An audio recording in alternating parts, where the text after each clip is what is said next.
बहुत समय पहले यमुना नदी के किनारे बसे वृंदावन में एक गहरा रहस्य छिपा हुआ था। लोग कहते थे कि यमुना नदी का एक हिस्सा ऐसा है जहां कोई भी जीवित नहीं लौटता। न वहां पक्षी बैठते थे, न गायें पानी पीने जाती थीं।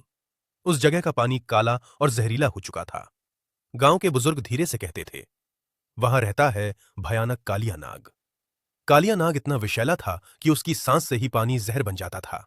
गांव के बुजुर्ग धीरे से कहते थे, वहां रहता है भयानक कालिया नाग। कालिया नाग इतना विषैला था कि उसकी सांस से ही पानी जहर बन जाता था। एक दिन गांव के कुछ ग्वाले खेलते खेलते उसी जगह पहुंच गए।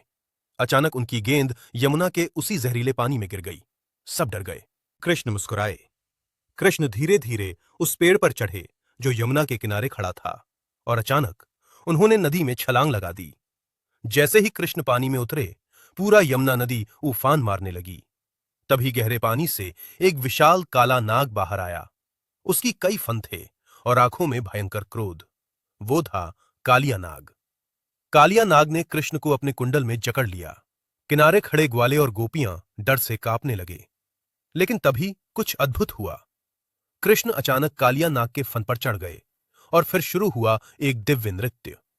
कृष्ण के हर कदम के साथ कालिया नाग की शक्ति कम होने लगी। कुछ ही क्षणों में भयानक कालिया नाग हार गया। उसने कृष्ण के सामने सिर झुका दिया। कृष्ण ने उसे दंड नहीं दिया। उन्होंने कहा, यह नदी अब सबकी है। तुम यहां से चले जाओ और किसी को नुकसान मत पहुंचाओ।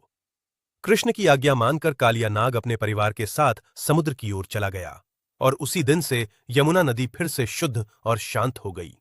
तभी से लोग कहते हैं, जहां कृष्ण का आशीर्वाद हो, वहां सबसे भयानक विष भी हार जाता है।